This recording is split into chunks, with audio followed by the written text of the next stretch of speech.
Hello, my name is China Hill, and today I will be talking about crisis management as well as succession planning in the nonprofit sector.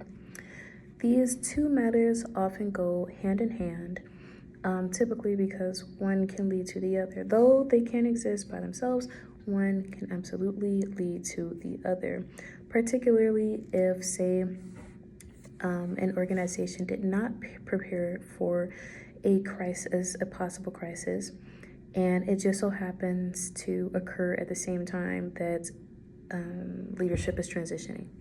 So not only are they in a vulnerable spot because their leader is leaving, but they are also in a vulnerable spot because there is no leader to help them or guide them through this crisis that may be occurring.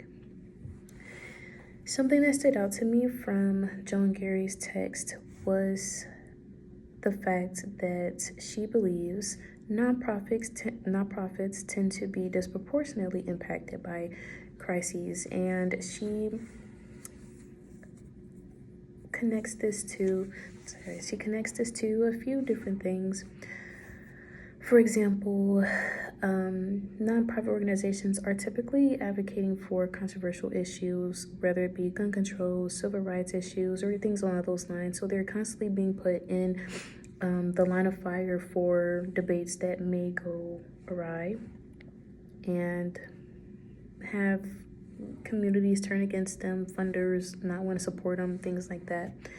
And another thing is that issues may be internal. So because we are going based on certain guidelines, looking for certain things in individuals, it may lead to different clashes or as Joan Gary puts it, bad hires and things like that. On top of the inherent challenges, like there being a limited talent pool or the risk of losing funders for one reason or another, especially in a situation like transitioning, because funders may be a little weary about new leadership coming in. They don't know how that leader is going to run the organization, things like that. It is also said to be a period of adjustments for the people departing as well as the people remaining. It calls for a lot of self-reflection and questions like, am I emotionally and financially ready for this transition? A quote that stood out to me from Leadership Succession Planning, Implications for Nonprofit Human Service Organizations by Suzanne Gothard and Michael J. Austin is, ultimately, the board needs to facilitate a smooth transition and a healthy post-succession organization by planning based on an understanding of the organization's direction as well as the emerging talent in the organization. Essentially, this is saying that organizations need to prepare for this transitional moment, but also afterwards. Don't get stuck on the fact that there is a new leader or that you're getting rid of a previous founder or anything like that. Accept it, work with it, and then continue to allow the organization to experience smooth sailing as much as possible. This is important because it is said that 4 out of 5 founders are forced out by their boards or experience situations where it may not be something that everybody was on board with or someone was hoping would be a little different. And while no one wants to fully let go of a situation, or sometimes people really do want to let go of a situation, it goes hand in hand with how everyone involved in the experience handles it. As mentioned in the article, Making Founder Successions Work by Tuamala, Ye, and Milway, there are about 4 types of founder transitions: involuntary, amicable clean breaks, amicable transitions with significant founder roles, and amicable transitions with light founder roles. This is important to include in any succession plan because the organizations want to be clear where each person stands in this scenario. Is the founder letting go completely? Is the founder deciding to step down from, this higher position and maybe staying on the board and just making decisions or helping to make decisions and things like that? Or is it complete? Is it a complete cut?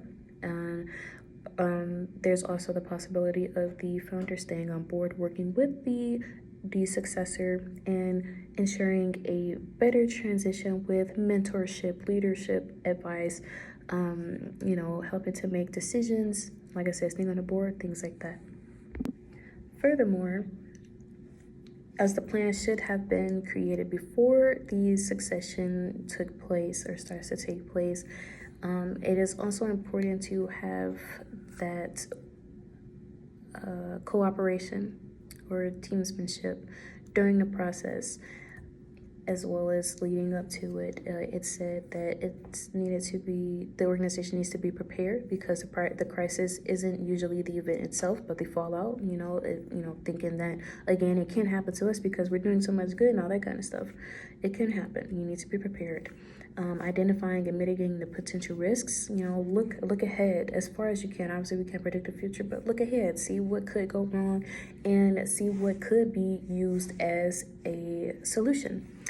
And then also doing an after the situation has passed, doing an after action exercise to identify lessons that can be applied to future risks as well as scenarios. Finally, I found an article entitled Building a Legacy, How Succession Planning Ensures Nonprofit Sustainability from Convergent Nonprofit Solutions.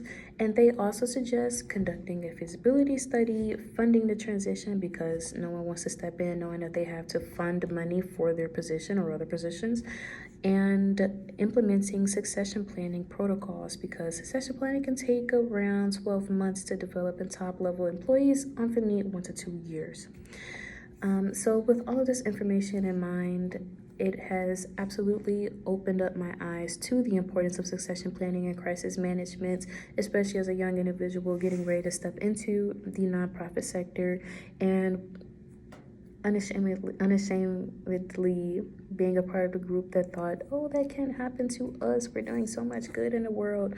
But because we're doing good in the world, it leaves us open to those possibilities occurring. Even though we are different from the for-profit sector, we are not completely different. There are some similarities.